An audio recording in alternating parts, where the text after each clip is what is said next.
ये अंधकार सदृश देशर प्रगतिर चक्र हेउछि शिक्षा और ज्ञान।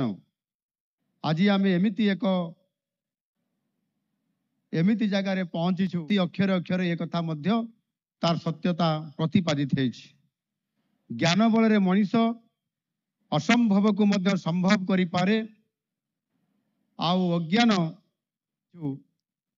जेउठी निरक्षरता एक आउ समस्या है कि रही नहीं, किंतु गुणात्मक शिक्षा और दक्षता एक युव देश होउछि आम भारत, अर्थात सारा पृथ्वी रे सबुठारु अधिक युववर्ग आम देश में बास करती।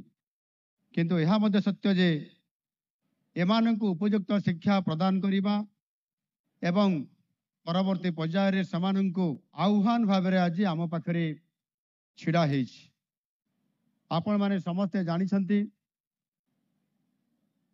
पृथ्वीर सबुठारु समाज रे विभिन्न स्थान रे थैथान करिबा एवं देश गठन रे समानंकु नियोजित करिबा ये गोटे आज दिन रे आम समस्तंकर पई या होची गोटे बड़ चैलेंज बा बड़ आह्वान। आ ये अभिसंधि कारणरू यह को आम राज्य रे कार्यकारी करा जाई नथिला, किंतु खुशीर कथा आज ओडिशार जनसाधारण आज नुआ सरकार आनिछंती। नुआ ओडिशा गठन करिबा पई नुआ लक्ष्य नहीं, नुआ मिशन नहीं, विभिन्न विभाग रे पारदर्शिता हासिल करिकरी समाने एठी केवल ये कौनसी तल स्तर रे नुह ये विद्यालय ये दिगरे कार्य करिबा पई 2020 मसीह रे जातीय शिक्षा नीति मध्य कार्यकारी करा जाइथिला।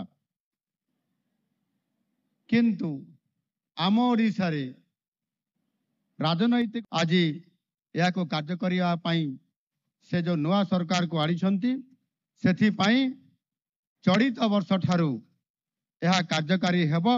आउ आगामी दिन रे ओडिशा रे मध्य निहित गुण लुकायित होइके रहिछि। एइठी आपण माने देखिले जे किछि पिला माने आम सामना रे आसिकी अतिथि मानक ठारू आम ठारू पुरस्कार नेकरी गले। सेमाने दिव्यांग अछंती अधिकांश पिला एवं दिव्यांग माने मध्य शिक्षा क्षेत्र में एक वैप्लविक परिवर्तन आनिबो यह आम सरकार सुनिश्चित करिया पाई आज संकल्पबद्ध।